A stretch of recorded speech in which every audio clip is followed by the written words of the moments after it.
if you look into China, you only need to look at two companies, CXMT, YMTC. I'm not one of these people who's basically just saying, okay, I don't think that there will be any threat. These are extremely intelligent companies. They have proven they are making great products, and they will continue to fight to bring good products out to the market, which might have an impact also globally in the future. Good morning and welcome back to another episode of Making It Happen by Sims. Today we welcome back Marco Mezger, who we were lucky enough to have join us in the summer for a market overview, and again for today for an update. So firstly, welcome back, Marco. Hi guys. How's things? Happy to be back. Yeah. Very good. Thank you. Thank you very much. How about yourself? Yeah, not too bad. We were just discussing things in Taiwan. And how is Taiwan? Things been good? Yeah, absolutely good. Now we come to the better time of the year, where it's not so freaking hot. Yeah, like exactly. We talked the last time. Exactly. And obviously, have you been traveling much this year on business? How are things starting to look like that for you, obviously post-pandemic? Yeah, I think, traveling has been coming back. The big events are there. I mean, even if you want to go to mainland China, everything has kind of normalized. There have been shows in Asia around have been shows. So it's kind of coming back, that's what people told us, during Corona. Oh, the trade shows will be all virtual. Nope, Yeah. that's not what's going to happen. So I think instead of this, I think you see more diversified and specialized show. I mean, you have in the UK a great show like the design show, electronic design show, I think, which was just recently, and I saw Sims. You also have been there, right, and exhibiting there. So I think all these shows are coming back, and it's a great way of engaging with customers and suppliers and understand how they think and what's going on. So I think it's very good, to be able to do this again. Absolutely. So as I said, just in the introduction, today we're just going to do a bit of a market update on where things are. Obviously, we chatted in July. So just to give you guys an introduction to Marco, if you don't know who Marco is or follow him on LinkedIn or anything like that, Marco, if he doesn't mind me saying so myself, is a bit of a memory and semiconductor expert. And really, I see him as a top voice for things like DRAM, memory, security, and the market in general on LinkedIn and within the industry. So we're going to take a look today to see, how things or have or haven't moved on since our discussion in July.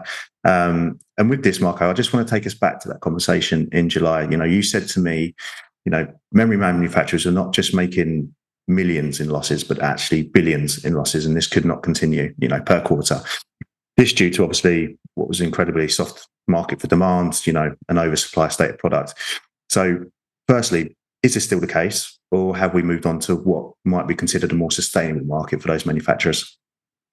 Well, I mean, the year is not over yet, and I think it's pretty clear that the manufacturers cannot balance out the losses they have done in the first couple of months, and even we have seen like a change in the behavior, in the pricing, in the product availability. This is not bringing it back to profitability. So I think that the assumption is that probably this year, the combined loss of the memory industry is roughly around about $25 billion.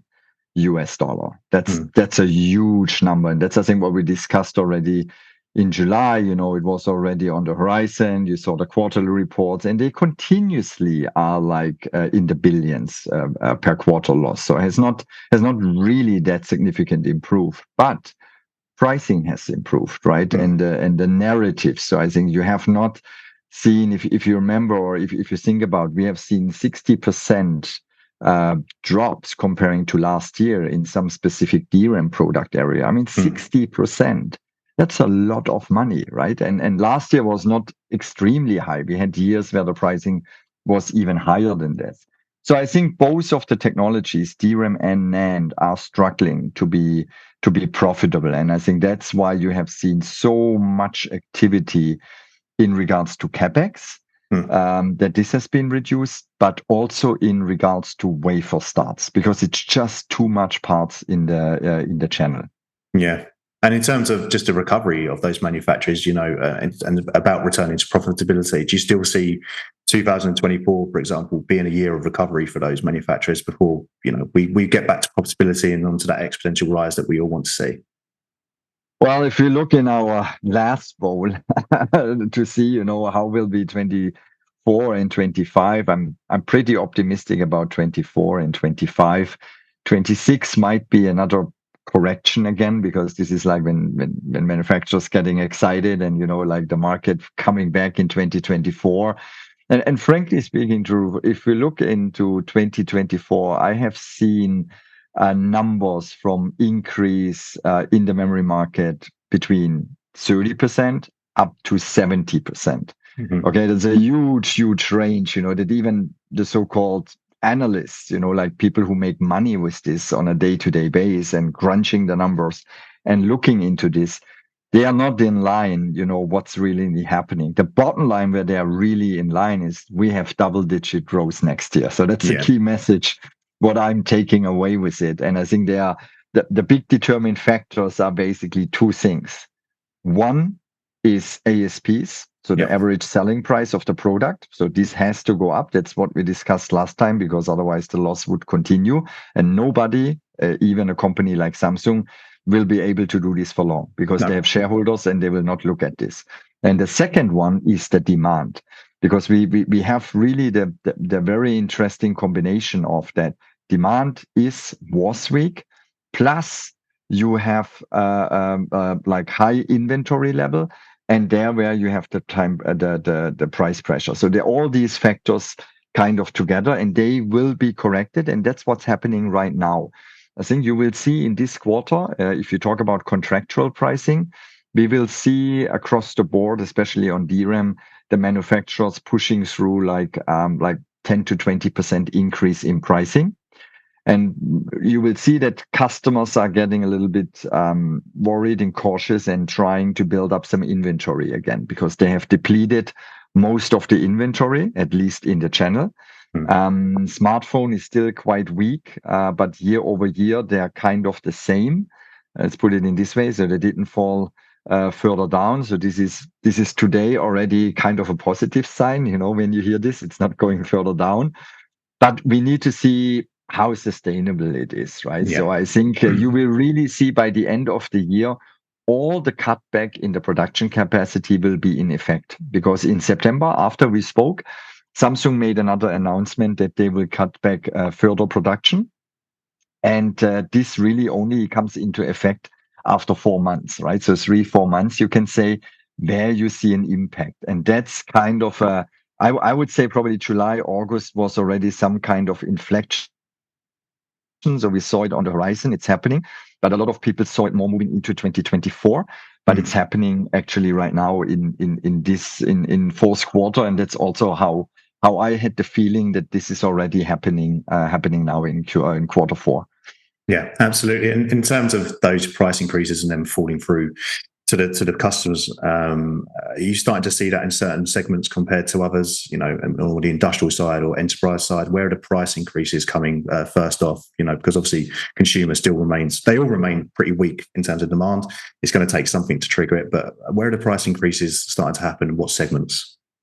Well, I think we see it especially on DDR5, right? So, like in the newer technology, we see it, and I'm not sure how much we covered this last time, but everything kind of AI related. Yeah. But the whole topic about AI related, I think it's not saving the memory industry. I mean, it's a nice business for the memory manufacturers, and especially SK Hynix has done a pretty good job, to get a head start on that, because they're taking the lion's share at the moment of this. I think the numbers what I've seen for Q2 is that Samsung lost around about 4% market share on DRAM, and SK Hynix gained it. That's pretty unusual in one quarter, but that was a lot had to do with it, because SK Hynix was the sole source, for example, for all the AI servers for HBM, right, which was using there. So I think that helped them. But now, over the last couple of weeks, we have seen also Micron, Samsung is doubling down. They are pushing this technology. And yes, there is definitely a certain percentage what AI helping to stabilize and giving more healthy margins, because HBM is kind of a very complex product, which has to be used. And every AI server, you need also for inference, you need like standard servers. And these standard servers need a lot of DDR5 technology. So I think that's where I see at the moment probably a little bit more activity on the price side on cutting edge, and Mhm. Samsung just released their newest Alpha Node chip, which gives them a better cost position, right? Because we are talking about the losses. Of course, if you have a newer technologies and you have a good yield rate, then your cost also go down, and you can be more competitive. So this is one way where the manufacturers are looking into to have some more value added product instead of, I would say, DDR4 is still the majority on PC notebook. Yeah. I know you guys also work a little bit in the industrial space. There you have even DDR3, DDR4. And there, I think the challenge is that there is still much more player in the market Mhm. that a couple of years we were thinking. One example is SK Hynix, who is still also producing DDR3 in China, because in China, they are not allowed to really upgrade to EUV to the newest technology. And so that's kind of a challenge. There's extra capacity there. You have the Taiwanese companies like Nanya, like Winbond, who also do DDR3. Samsung stepping out a little bit on the lower density, but they Mhm. still also supply DDR3 4G components. So I think there we have not seen such a dramatic change at the moment, but over the time, you will see that the big companies will go out of this technology, and that's a lot still used, for some MCUs, industrial segments. So companies need to be watching out for this, and I always recommend to designers or to engineers. They should not stand only on one foot. They should look for second source, third source, that Yeah. they are able to react. And I think that's also what you guys do, to have solutions for customers, that they are not getting trapped, just betting on one single customer, on one single supplier, sorry. Yeah, and I think you're right in terms of in terms of those sort of more legacy products like DDR2 and DDR3. There's still, not everyone, especially in that engineer space, DCs might want to adopt things, like DDR5 and these newer technologies, CXL related products. But from the engineer side, they're looking for the reliability and things that are just going to be compatible and work. And there's still definitely a place for that legacy sort of DDR kind of thing. So do you think just overall in terms of adopting new technology, the market wide, are things, coming out of the slump like we have been doing, are people a little bit slower to adopt overall, or even still, are they looking to sort of incorporate the latest technology no matter what segment? Yeah, I think for the technology, I mean, it's mainly defined by the processor you are using, right? If you Mm. use, let's say, some NXP or ARM or Renesas, this defines what memory chip or what memory technology you are using. Of course, when we talk about computing and you hear like our 3 nanometer technology, EUV made on ASML machines, this is cutting edge, right? And this normally has the newest technology, memory technology, which is used. But there's so much variety today in memory. Think about it, maybe 10, 15 years ago, we are talking about the PC, the notebook, and the server market. So today, we are talking about configuration by 4 for server modules. We're talking by 4 by 8 by, for example, by normal PC modules. Then we are talking about automotive. Mm. We are talking about by 16. We are talking about by 32, mobile, industrial, sensors, edge. There's so many varieties. You can use DRAM technology today, and the biggest by far will be on the data center space, because Yeah. you just need so many bytes, right? So many density in order to process all the data. And that's where when you just look at types of the bit shipment, this is the lion's share, right? They have outpaced, I think, at the end of 2022, it was the first time that the data centers outpace mobile, and Mm. it will never go back again. Yeah. Never. I mean, you sell also server modules, you are in the server space, you know how hungry these guys are, the more density you give them on a board, they take it. Yeah, absolutely. Because No, that's the computing power what they need. absolutely. And, just touching back on, prices and where we're at the moment and demand. Obviously, I think we're seeing demand isn't quite back to where we want it to be, or it's on the way back. But what's it going to take for a resurgence in demand? Is it going to be, something from that server market to do it? Because obviously we've got a stalled or pretty much faltered consumer segment, but or are we going to, have to wait for something like obviously we have pandemics and things that are out of our control that cause demand. But what's going to be the thing to spike it, you think? Or are we just going to see a gradual increase in demand? I think one big factor is how the big data center guys, right? I mean, the Meta, the Microsoft, the Amazon, the Googles and all of this, how is their purchasing behavior? Because they can push to a certain amount, they can push the needle, right? The way how they purchase. So this means like how much inventory they are taking right now. Do they anticipate pricing goes further up? Are they very positive about the build out?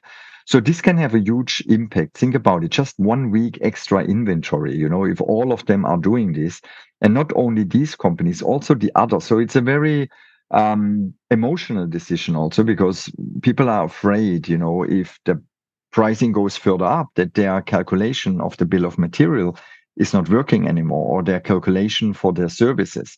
So they need to be very sure that they make right decision. In the last 1.5 years, to be a buyer, it was a no-brainer. You just sit there and wait and look how the prices go continuously down. Yeah. It was pretty clear, right? So it's like it was a pretty easy job. Next month, okay, another reduction, it's okay. But this changed now. The question is now, it's like a like a little bit of a fight. Okay, it's like, okay, we want to increase, and the buyer says, no, I don't want to. I don't see I can still buy there. Well, he maybe still can buy from others, because some companies are a little bit more aggressive, in increasing price, some more loose. But one thing is for sure, all of them have reduced capacity, and all of them have reduced capex. Yeah. So once this hits the wall, it changes immediately. So coming to your point, is what has an impact? We don't need a corona or something for this, the prices change. It's just like the general behavior in the purchasing and the facts that the supply has been reduced. It's driven by the amount of parts which is available. When they are gone, then they are gone. And then I think the buyers, they need to react more, and then it's kind of a chain reaction. So this is the point between like a soft increase and basically a hockey stick, right? So that's I think what we also discussed the last time. This could change the way of the pricing, how it goes further, or maybe there's a little, because macroeconomics is still not looking so rosy, right, around the world. We have a lot of challenges around the world, wars going on, conflicts going on, like interest rates are going up. So there's a lot of factors where macroeconomics maybe is not so positive, but just because the supply is getting much less, and also the manufacturers have depleted some of their inventory, these are factors which you have to consider when you make a decision in buying or not buying products right now. This is much more critical right now than when we talk, for example, in Q2. Yeah, I think that's some really good advice. And I just want to change it up a bit. We spoke about some of the companies that are involved, some of the semiconductors, Micron, Samsung. There's been a lot in the news around mergers. One of those obviously being Kioxia and WD. And, for some time it's believed that a merger there was going to take place. And I think for our listeners to understand, this has not been happening. SK Hynix, they have an involvement with Kioxia, from what I believe, Marco, and they opposed the deal. So firstly, I just want to ask, are you surprised that everyone made it through the slump and the situation that we've had? And secondly, just what sort of an impact would that have had on the market if those two merged? And even still with WD looking to split into two businesses, what effect could this have on the market, do you believe? And obviously they're obviously trying to go after that top spot. Right. I mean, there has been just, I think 2 days ago, there was another announcement which just reinforced what Western Digital said last year. They're splitting the HDD from the flash business. I think this is a very, very good move. They should have done this much earlier, because actually the flash guys eating away the HDD business, and they're all under one roof, is maybe not the best solution to do so. But they will now be two separate companies. To the decision that SK Hynix apparently opposed to it, right? So I think they didn't make it very loud that they confirmed this. Yeah. But you have to understand, even if they would not have done this, and even they would have agreed, and they say, okay, we can move ahead with the merger. Under the current geopolitical situation, I'm not sure if this would have been approved by China, for example, right? Because you need to look for antitrust, you need to look, that these mergers basically go through. And we have seen this with Intel and Tower, that also Intel They wanted to buy Tower Foundry, and they also pulled back because they're all afraid that when this goes basically to governmental approval, that somebody will say, no, we are not doing this. It's kind of, Western related against China, China against Western. So I have my doubts, if this would have gone through. But on the other side, there has to be further consolidation on flash. There has to be further consolidation. We have seen this with SK Hynix and Intel, which I think Solidigm. right now is Solidigm. Yeah, exactly, where this already happened. And I really believe, if you look into Western Digital and Kioxia, actually they are working already kind of together as one company, but I think Western Digital is still in the better position because they are not completely running like the fabs by themselves. So they basically need to take a certain volume. And if they're not taking this, then they need to pay a penalty for this. But if you really own and run the fab, you are liable for all the costs associated to it. And especially in a downturn market, they have been beneficial for them. But in an upturn market, it's more beneficial for Kioxia because they maybe can get more supply out of it for themselves, which they can sell. So again, I think there is still consolidation necessary, but under the current geopolitical climate, it's very difficult to see how this happens because the players. I mean, I think the market share, Kioxia maybe 15%, Western Digital 15%. I think probably the line share, I think, should be Samsung. Yeah. Then you have SK Hynix, Micron. But it's brutal. It's really brutal because even on the NAND flash, the losses are probably even more severe than they are on the DRAM side and the DRAM upside. This helps sometimes companies like Micron, like SK Hynix and Samsung, to compensate some for the loss. Western Digital does not have this. Kioxia does not have this. They are purely relying on the revenue and on the profit they have with the NAND flash. Yeah, and something we didn't really, you mentioned geopolitical situations and on that macro level, and we haven't really discussed that on previous podcasts, but obviously CHIPS Act, tensions between US and China. Can you just give a bit of background on that and how, that might affect the market moving forward? Yeah, I think when we look into China, we have two players in China. One is CXMT, so Jiangxi Memory Technology. So that's in HEFI. So they are purely on DRAM, and then you have YMTC. They are in Wuhan. Wuhan just basically announced YMTC. They have 232 layers of NAND flash. This would put them in kind of a lead position. They have announced this already last year. The interesting factor is they have not just announced, there are finished products in SSDs, which are available for sale on retail in China. So where you can get this technology already in a consumer end product. Now, the challenge is, how are they going to scale this, right? Because a lot of the equipment which is used there is US technology, but they are restricted to not supply this technology anymore to China. So I would assume probably YMTC at the moment has 100 to 150,000 wafer starts per month. The same is for CXMT. But the question is, how are they able to further scale this? They could have further scaled this if these sanctions would not come into place.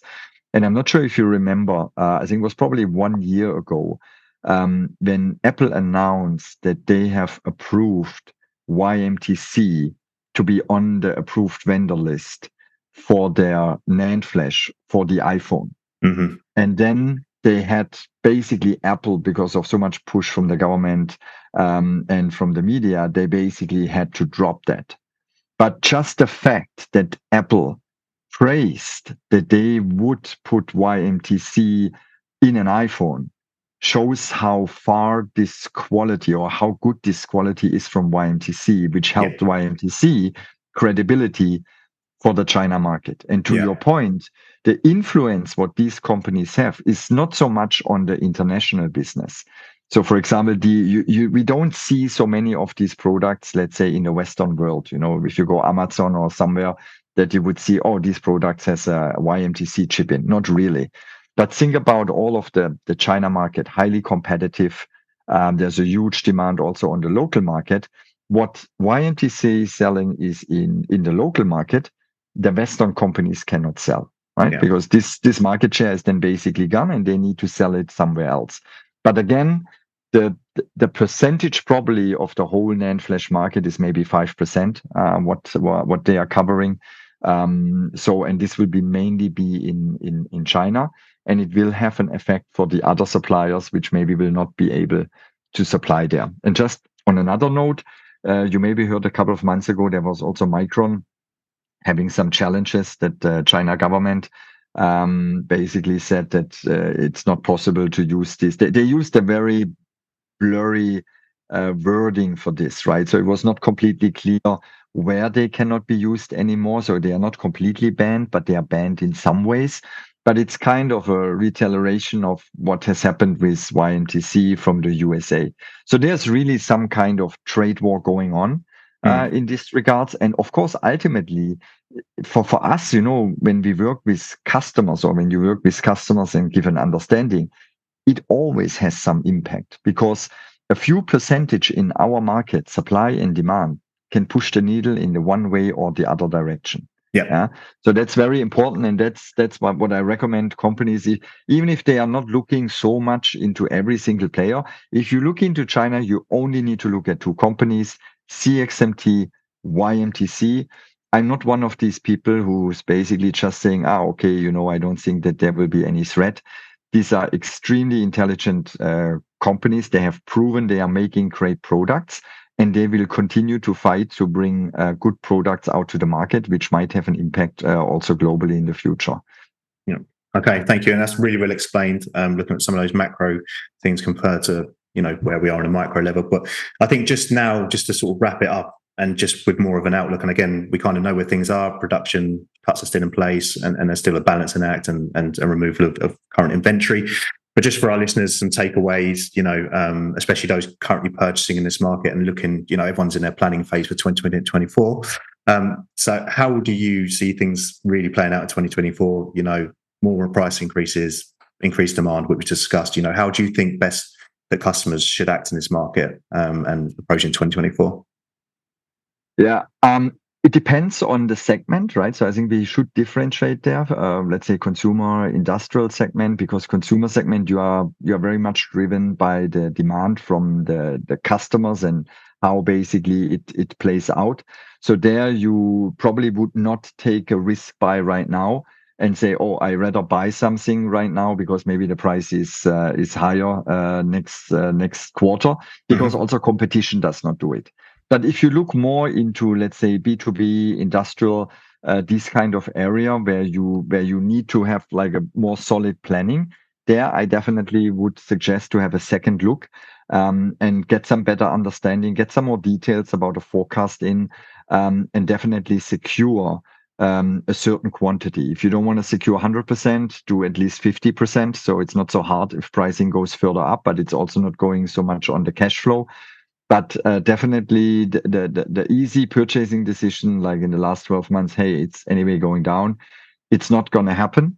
On the other side, you will also not see so fundamental price increases like we had in 2018, right? So I don't think like these extreme high peaks, what we have seen there is also not happening because the environment is not, that everybody is like, let's buy new stuff, let's get excited. That's not what is happening. I think it's still fragile, but definitely is a no-brainer. We see how the manufacturers are pushing through. They have their agenda. They need to come out of the reds. And this is only possible if they increase prices. And I think they are executing on this right now. And in this regards, again, if you're looking on the industrial, I definitely would look more into getting inventory in, because one thing is pricing, the other one is supply. Yeah. Because you remember how it was during the COVID time, yes, we can discuss about pricing all the time. It's no problem. If there are no parts, then you don't get the parts. I think from our perspective, that's definitely where we're already seeing increased lead times already. Yes. So people on a project basis should look at things a little bit differently. So no, thank you again for joining us today, Marco. I really appreciate your time. For those of you who aren't aware, like I just mentioned, Marco is on LinkedIn and followed by thousands. And I'm assuming that's still going strong. So I see you every day on there. Are you still enjoying that, or are you still building on that? How's it going?